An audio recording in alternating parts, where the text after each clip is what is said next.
अनंत कोटि दंडवत सतगुरु देव को। अपना पिछला विषय चल रहा था स्वरूप गीता के माणिक मोती। तो बीज सनातन परमात्मा है, लेकिन उसमें बताया था कि बीज से जो वृक्ष होता है तो उसका वृक्ष का आश्रय और बीज दोनों में अंतर है। ये बताया था कि बीज ईश्वर है और जो आश्रय है वो ब्रह्म है, सामान्य सत्ता। तो ये उन्होंने सामान्य सत्य को कहा था कि ये वही परमात्मा है जिसके बारे में तूने जिज्ञासा की थी। अब आगे फिर एक कह रहे हैं नचिकेता को यमाचार्य, यह जगत परमेश्वर से प्रकट हुआ है। यह प्राण स्वरूप परमेश्वर रूप है। प्राण जो है वो उस बहुत बार बताया कि उसी से प्रकट होता है और उसका लिंग है। पहला जो है प्राण उससे प्रकट हुआ। जहाँ प्राण है वहाँ आत्मा का निवास अवश्य है। परमेश्वर स्वरूप है प्राण, उसी में सारी जगत की चेष्टाएं हैं। प्राण से सारी जगत की चेष्टाएं हैं। अब एक आपको राज बताते हैं, आत्मा से चेष्टाएं नहीं है, प्राण से चेष्टाएं हैं। आत्मा सामान्य है, तो प्राण जब शरीर से गमन कर जाते हैं और जीव आत्मा अग्नि के उदान प्राण पर बैठ करके यहाँ से चली जाती है। अग्नि का उदान प्राण है, उस पर बैठती है। जागृत में आँखों में बैठती है अग्नि के और जाती है तो उदान प्राण में।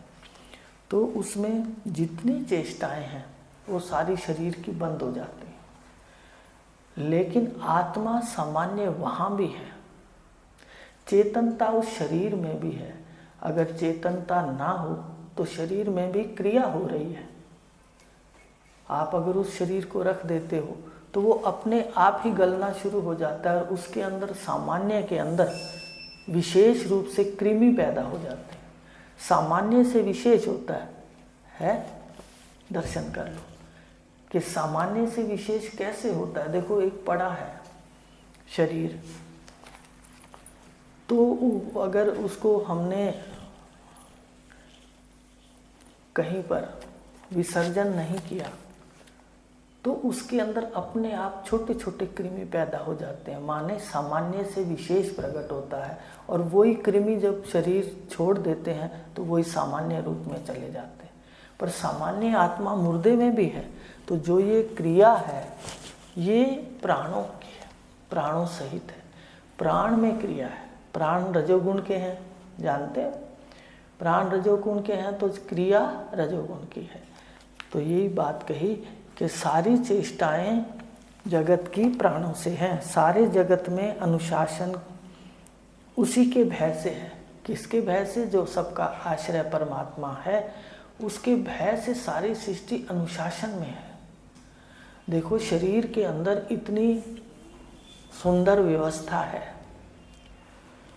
तो अंदर पेट के अंदर भी आप चाहे कैसे ही सोते हो, उल्टे सो जाओ, टेढ़े सो जाओ, सीधे सो जाओ, पर अंदर के जो पुर्जे हैं वो आपस में ये नहीं टकरा के कोई आपस में उलझ जाएं और आपको डॉक्टर के पास जाना पड़े कि डॉक्टर साहब मेरे ये पुर्जे सीधे कर दो। अपने आप देखो, आप मालिश करते हो, आप चमड़े को कितना ऊंचा ले जाते हो, एक क्षण उसको छोड़ते हो फिर वैसी व्यवस्था के अंदर है।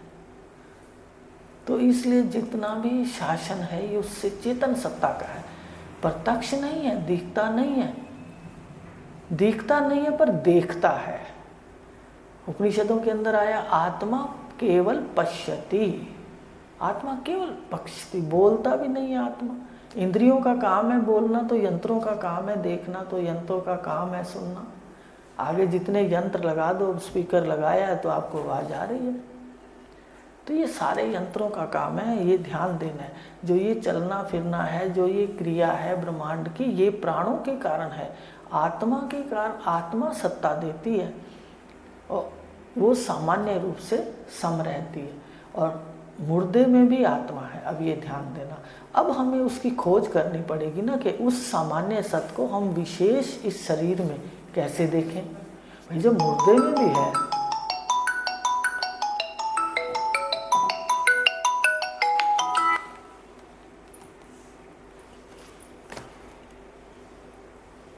हाँ जी, हाँ जी, क्लास चल रही है। हरिओम। ठीक है। तो उसमें क्या है कि जो सारे शरीर के अंदर आत्मा उसमें भी है, तो अब अपने को जागृत में ये बात देखनी कि भाई इसका मतलब हम सोचते हैं आत्मा से क्रिया है, ठीक है, ये एक रूढ़ी होती है पहले पहले कि आत्मा से क्रिया है, आत्मा नहीं है तो क्रिया नहीं।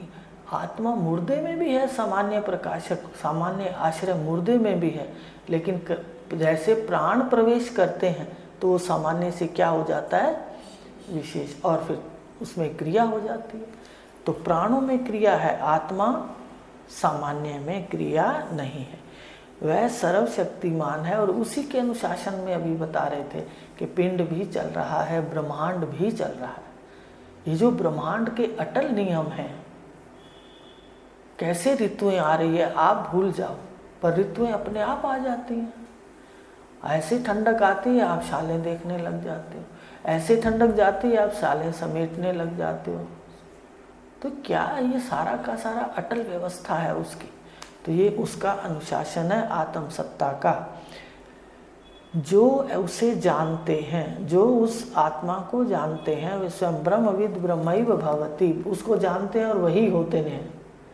तद पश्चात तद भवत, उसने देखा, उसको देखा, तद पश्चात उसको देखा, तद भवत वही हो गया।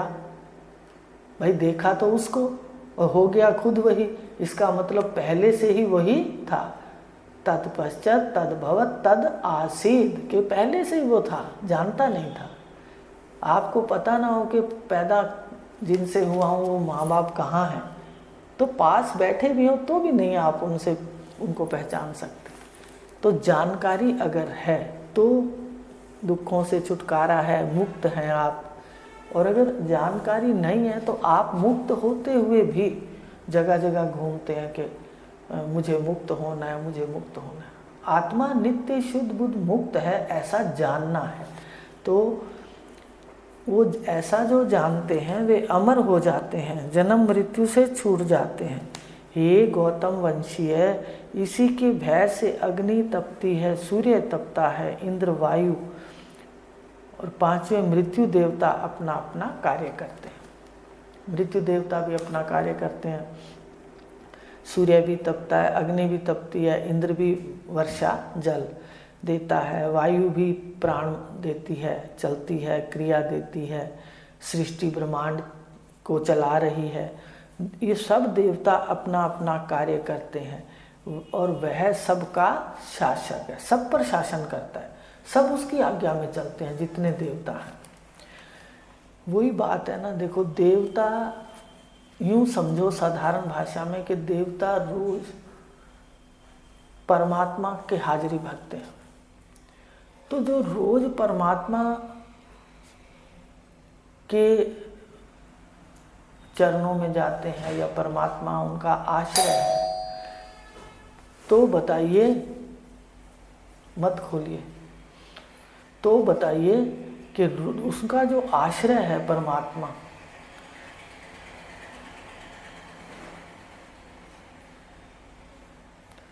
तो वो देवी देवता उनका आश्रय है परमात्मा, तो वही उस पर शासन करते हैं देवताओं पर परमात्मा। तो इसीलिए शरीर के रहते अगर साधक परमात्मा का साक्षात कर लेता है, उस परमात्मा का कि जो सब सामान्य है और शासक है, और वो आपका प्रकाशक है। आप भी अपने मन बुद्धि के पीछे सुषुप्ति को देखा करो कि सुषुप्ति में कुछ नहीं होता तो कोई तो है जो सुबह आके कहता है कि मैं बड़ी गहरी नींद से सोया। तो ये प्रकाशक आपका सामान्य स्वरूप है, ये आपका विशेष। तो बार बार इसको देखो, अंदर जाओ तो और बाहर आओ तो। अंदर प्रकाशक हूँ, इंद्रियां नहीं है मेरे पास, और बाहर इंद्रियां पहन के बोलता भी हूँ, इनके झरोखों के से देखता भी हूँ। तो इस जो जान लेता है वह साधक साक्षात कर लेता है, तब तो ठीक है, नहीं तो अनेक कल्पों तक नाना लोकों में योनियों में जन्म मरण का दुख सहते हुए भटकने के लिए मजबूर होना पड़ता है। देखो, अगर मनुष्य शरीर का लाभ ना उठाया और पशु पक्षी शरीर की तरह खाया पिया सृष्टि की उत्पत्ति की, बस इसके लिए सब कार्य ऐसा रहा।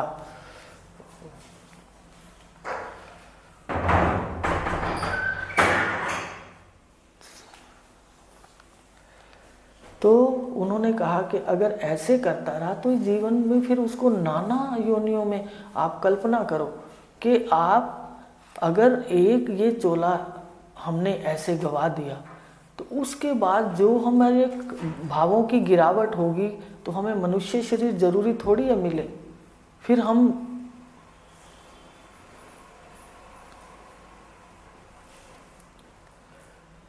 तो मनुष्य शरीर जरूरी है थोड़ी मिले, वो सारा का सारा व्यक्ति क्या है कि भावों के कारण फिर नीची योनियों में जाता है। आपको बताया ना कि फिर गिरावट के बाद एक बार अगर मनुष्य शरीर छूटा तो जरूरी नहीं है मिले, उसके बाद फिर कितने शरीर भोगने पड़ेंगे तब जाके कहीं मनुष्य शरीर मिलेगा।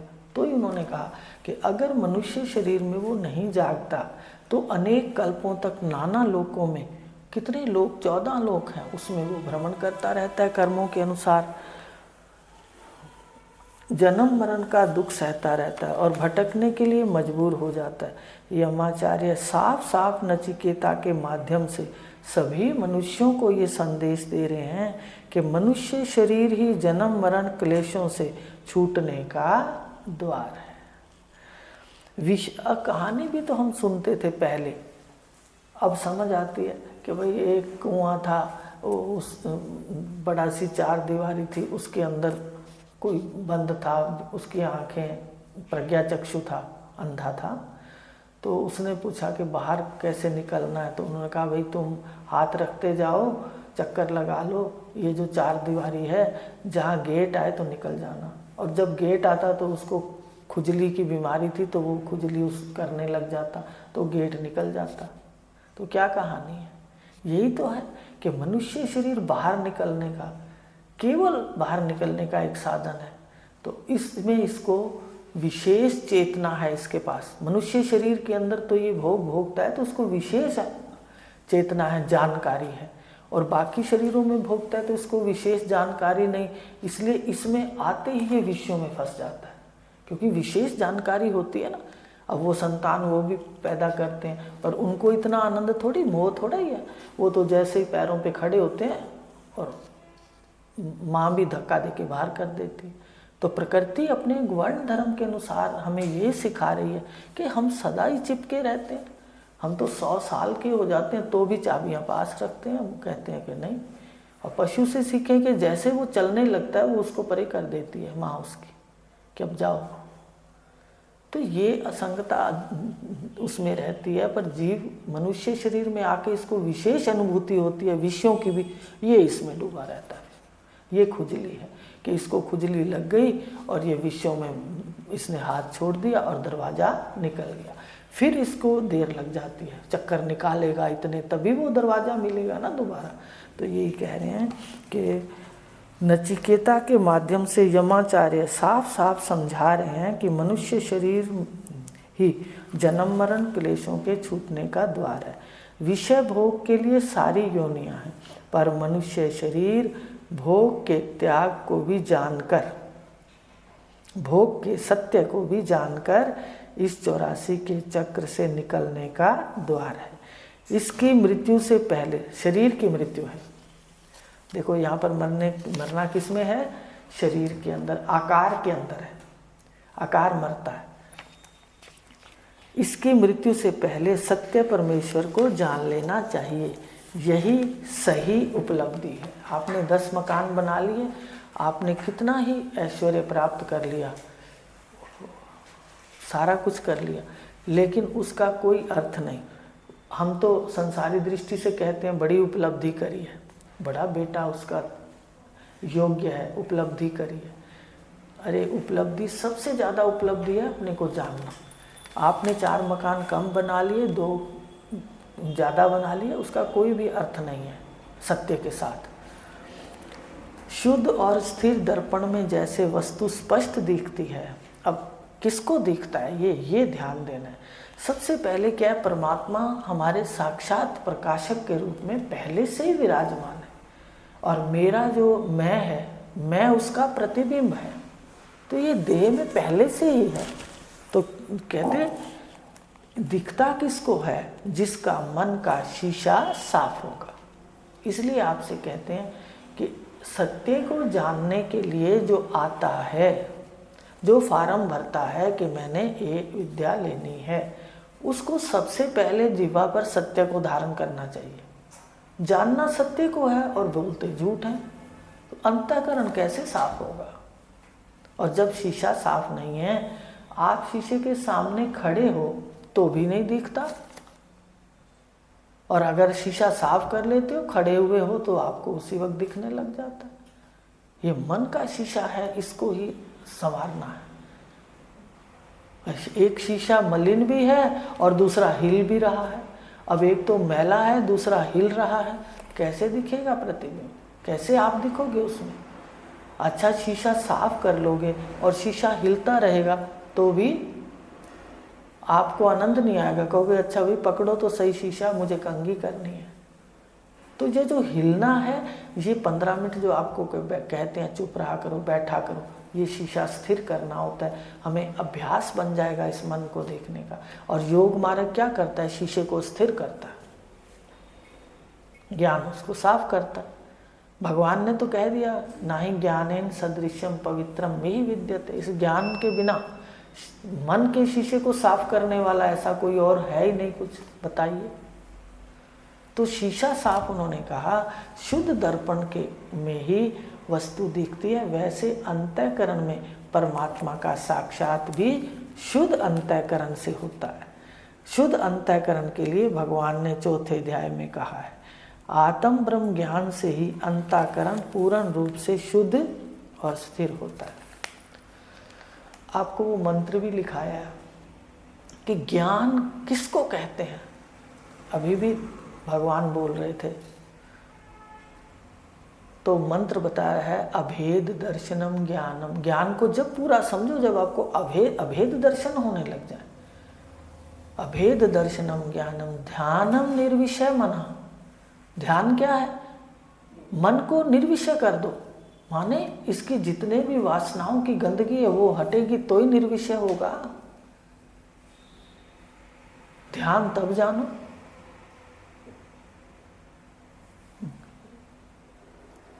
स्नानम मनोमल त्यागा। मन का मल, मन को ज्ञान से स्नान कराओगे।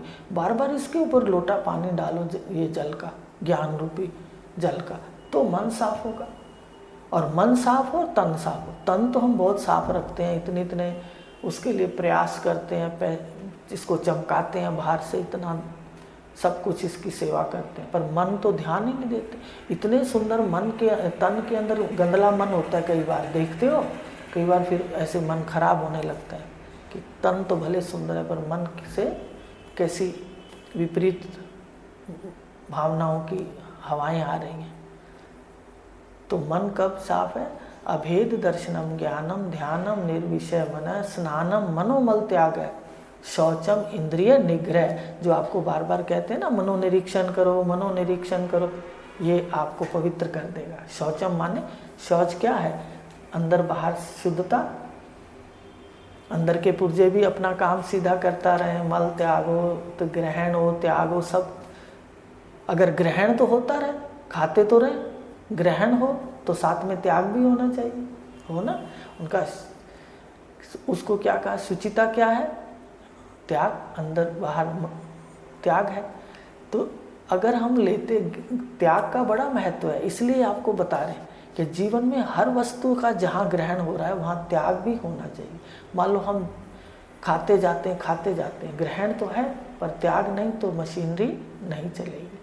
ऐसे ही जीवन के अंदर हम धन कमाते हैं, ठीक है, अच्छे संस्कार हमारे अंदर है, हम उसको लेते तो हैं।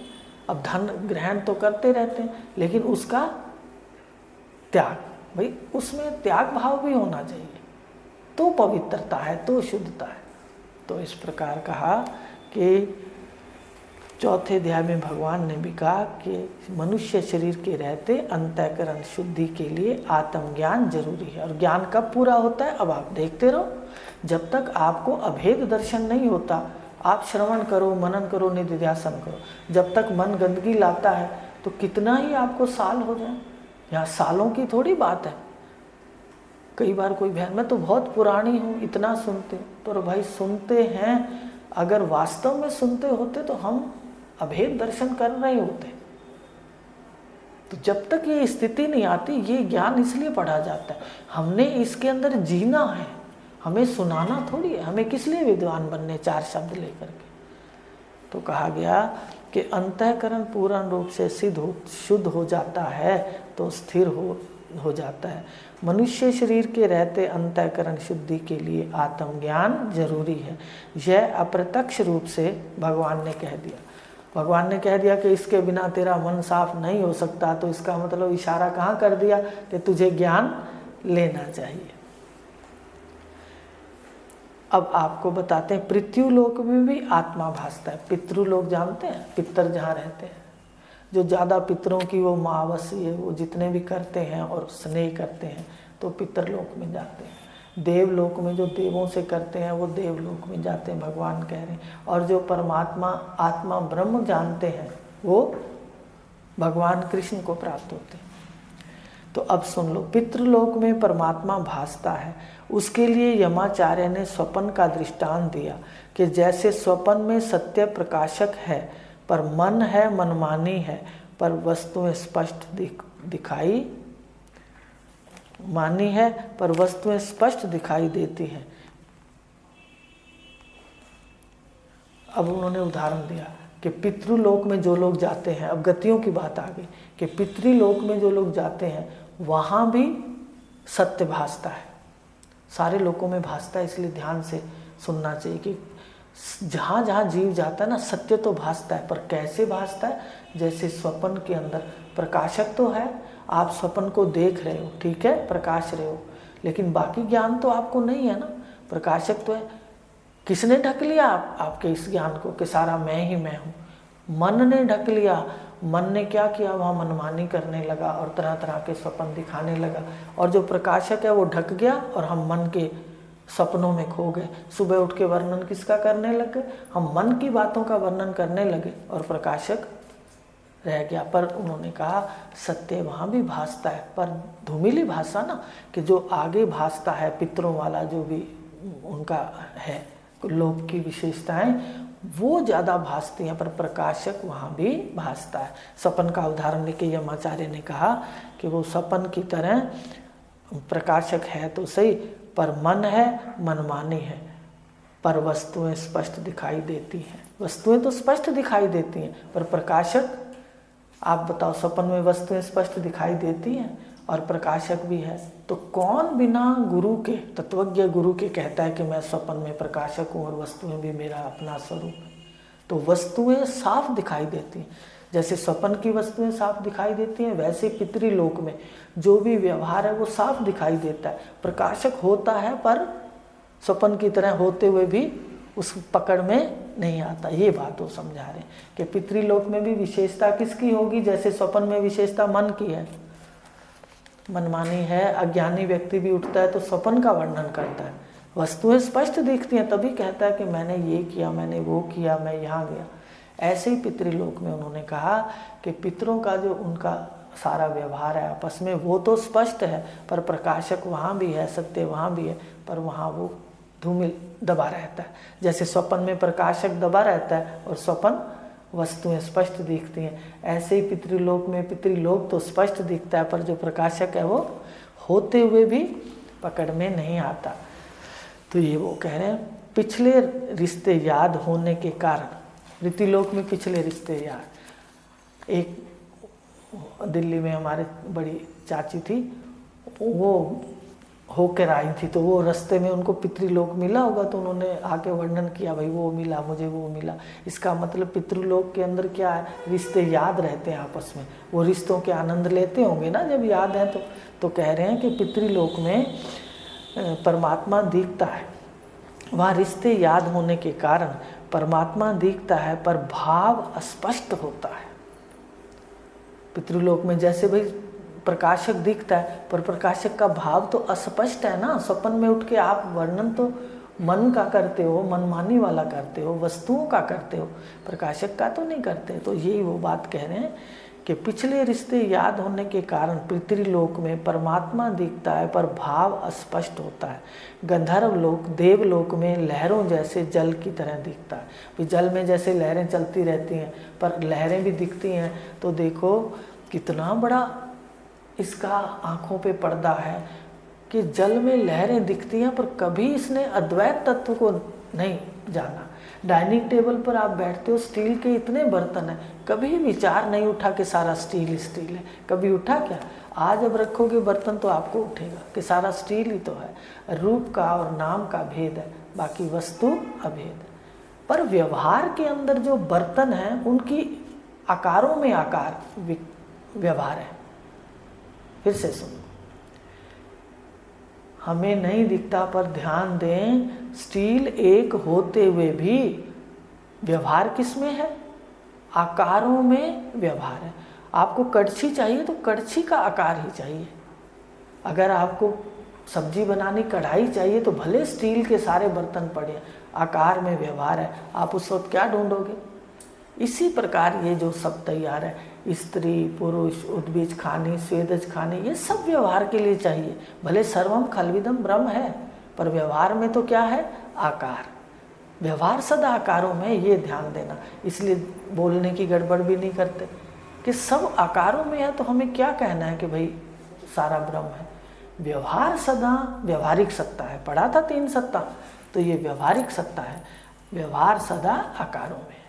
इसलिए अगर कोई कह देता है मेरे को ये चाहिए वो चाहिए, तो हम कहते हैं भाई अगर ज़्यादा दिक्कत है जीवन यात्रा में तो अपने इष्ट को कह दो, तो गलत नहीं है। ये व्यवहार के अंदर जो है वो आकारों की आवश्यकता है। सत्ता में व्यवहार नहीं है। स्टील पूरी पड़ी है, चद्दरें पड़ी हैं, तो क्या उसमें सब्जी बना लोगे? अगर उसमें आकार किया, कढ़ाई बनाई, तो उसमें सब्जी बनती है। तो सत्ता में सामान्य के अंदर व्यवहार नहीं है। व्यवहार सदा विशेष बन के है। आपने आकार ग्रहण किया तो व्यवहार है।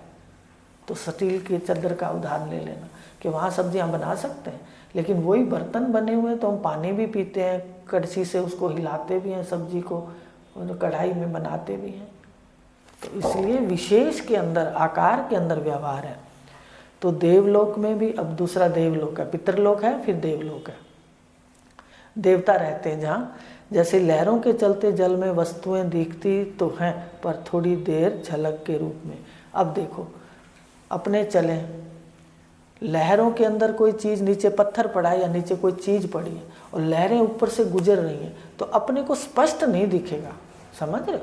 अपने को बड़ा दम लगाना पड़ेगा कि लहरों के अंदर क्या पड़ा है। ये वो कह रहे हैं कि गंधर्व लोक में, देवलोक में भी परमात्मा है, उपस्थिति प्रकाशक की सब जगह है, पर वहाँ भी वो इस तरह से प्रत्यक्ष नहीं होता। सिर्फ मनुष्य शरीर के अंदर पृथ्वी लोक में होता है। एक ही लोक है जहाँ ये काम होता है, और हम उस शरीर को और उस लोक को क्या कर रहे हैं? वो पशुओं की तरह खा पी के और संतान उत्पत्ति करके सो जाते हैं।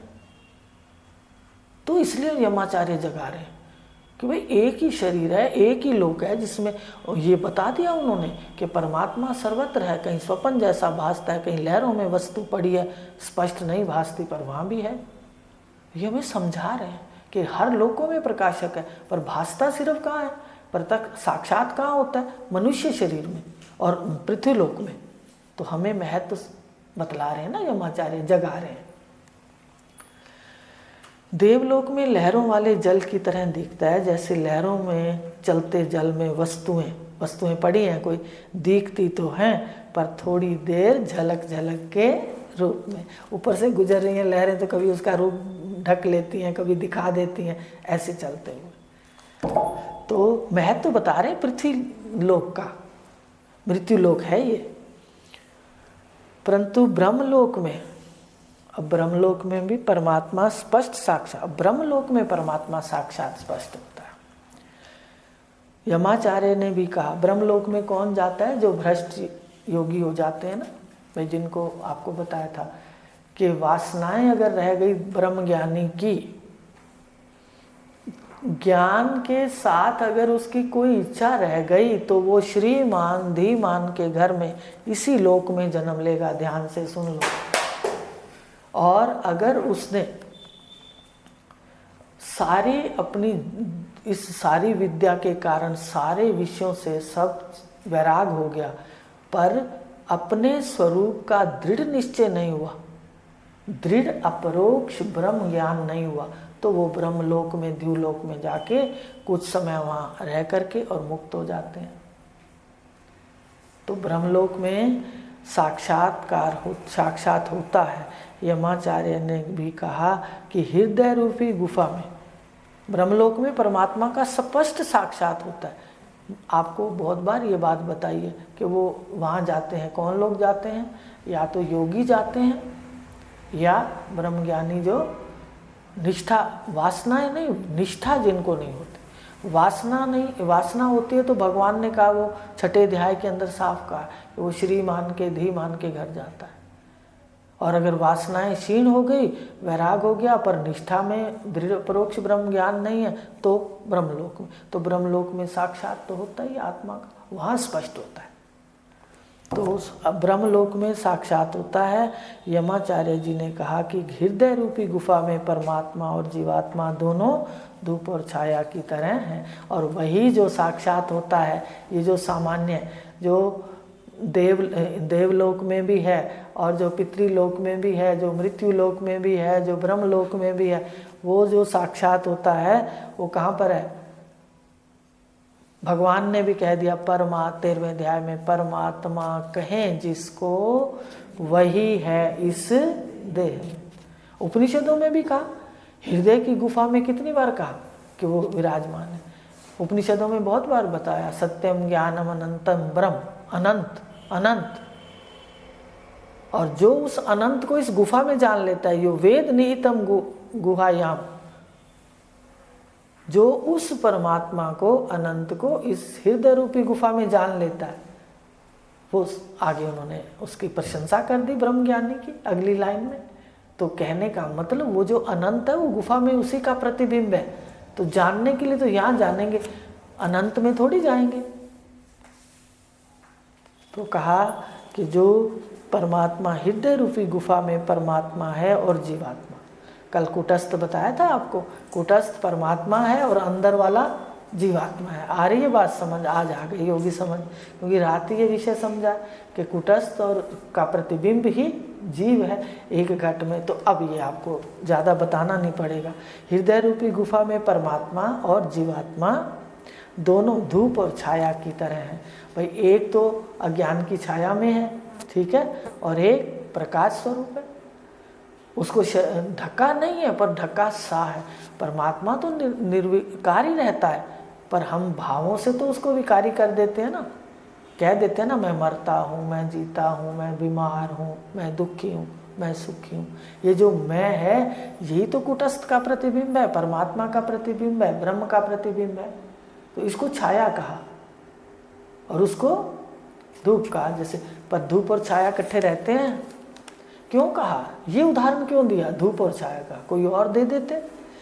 कहते धूप और छाया एक रहता है और दूसरा वहाँ नहीं रहता। व्यवहार के अंदर धूप है तो छाया, आप कभी कहते हो, कोई पूछे बाहर क्या है, धूप है, आप कहते हो कि धूप और छाया है? वो कहेगा सच सच बताओ धूप है या छाया है? दोनों इकट्ठे नहीं रह सकते। पर यहाँ क्या विरोधाभास है? एक ही हृदय में कुटस्थ प्रकाशक अनंत असंग निर्लेप भी है और अंदर उसका प्रतिबिंब लिप्त है। जीव के लक्षण पढ़े थे, जन्मने मरने वाला, सुखी दुखी, कर्ता भोक्ता, यही तो छाया है। और वो अकर्ता अभोक्ता असंग निर्लेप, बताओ विरोधी हो गया। तो धूप और छाया तो यहाँ इकट्ठे रह रहे हैं। धूप से छाया विरोधी है, तो यमाचार्य यही बता रहे हैं कि जहाँ कहाँ जीव और कहाँ ब्रह्म। प्रश्न है ना कि भाई जीव ब्रह्म कैसे हो सकता है, क्योंकि वो तो धूप है और वो छाया है, बिल्कुल अलग विरोधी है। लेकिन ये जो विरोधी छाया है ये तो अंतःकरण के धर्म है। जो बैठा है वो तो सदा निरोल है, चाहे जहाँ रहे। अब सूर्य की किरणें कीचड़ के अंदर चली जाती हैं, तो क्या सूर्य की किरणें मलिन हो जाती हैं? वो तो शुद्ध रहती हैं। ऐसे आत्म सत्ता व्याप्त है और ये जो माया का विस्तार है इसमें सारे विकार हैं। भगवान ने तो विकार कह दिया, विकार गुण होते हैं पैदा जानो स्वभाव में। जितने विकार हैं, जितने गुण हैं, आपको अच्छा लगता है व्यक्ति, कोई बुरा लगता है, सारे क्या हैं? स्वभाव है मेरा, स्वभाव में विकार गुण है। अच्छा आप भी बताओ, आत्मा में विकार है, आपके स्वभाव में विकार और गुण है, स्वभाव में दिखता है ना। तो बिल्कुल सत्य बातें हैं भगवान की। इसको ले लेते हैं, समय बहुत हो गया। तो ऐसे लहरों में चलते जल, ये तो हो गया था। परमात्मा का ब्रह्मलोक में साक्षात होता है। यमाचार्य ने कहा है कि हृदय रूपी गुफा में परमात्मा जीवात्मा दोनों धूप और छाया की तरह है। जीव सत्य का पान करता है और परमात्मा असंग है। देखो जीव जो है ये सारी इंद्रियों के विषय उसका सत्य रूप से पान करता है कि ये सच्चे हैं। जीव क्या कहता है? छाया क्यों का? कि वो सारा इस अंदर वाला अब जो बैठा सुन रहा है, ये अपनी बात सुन ले, ये सारे विषयों के अंदर सत्य रूप से पान करता है। और जो जान लेता है परमात्मा को, वो इसमें विषयों में विचरण करता है। उपनिषद कहता है वो डूबता नहीं है, वो इस गली से निकलता है, विचरण करता है। विचरण करते हुए खरीदार नहीं होता, वासनाएं नहीं होती उसको। समझ रहे हो बात को? तो कहा जीव क्या है? वही परमात्मा का प्रतिबिंब जीव रूप से है। पर जीव इन इंद्रियों आदि से मिल करके, ठीक है, कहता है कि मैं दुखी सुखी हूँ, मैं मरता हूँ। तो क्या मरता वाला मरता है? आपने 100 बार कह दिया मैं मरता हूँ, पर फिर शरीर लेके कहते हैं भाई ये तो दादा वापिस आ गया घर के अंदर। तो भाई कल तो कह रहे थे मरता। ये मरता कहता है पर वास्तव में मरता नहीं। ये करता कहता है पर वास्तव में करता। जो कहता है वो छाया है, जो वास्तविक स्वरूप है वो धूप है। तो दोनों रहे ना इसके अंदर। कुटस्थ प्रकाश भी रहा प्रकाशक, और ये मिलावट वाला भी बोल रहा है, इंद्रियां बोल रही हैं। किसकी सत्ता से? आपकी सत्ता। तो ये छाया कहा इसको। तो बताया कि ये सत्य का पान करता है। इस सारे को सत्य समझ के जीव पान करता है। अगर ये अपना स्वरूप समझ के भाई नाटक है, तो नाटक में अगर अपना सच्चा स्वरूप याद करके नाटक करोगे तो लिप्त नहीं है। अब इतने नाटककार हैं, नाटक कर रहे हैं। कितनों को कई बार कोई पत्नी बनती है, कई बार कोई पुत्र बनता है, कई बार कोई पति बनता है। तो जो सत्य को जानता है, सत्य समझ के इसको पान ग्रहण नहीं करता, स्वरूप में जानकारी है, वो इसमें लिप्त नहीं होता। लेकिन जो ऐसे लिप्त होके बात करता है उसको छाया कहा, कि वो अज्ञान से ग्रस्त है। भिन्न भिन्न कारण से उत्पन्न हुई इंद्रियां अलग अलग कार्य ही करती हैं। हर इंद्री का कारण अलग है। ये अब विषय आगे हो गया, इसको फिर लेंगे। एक बार इतना लेंगे। हरिओम शांति।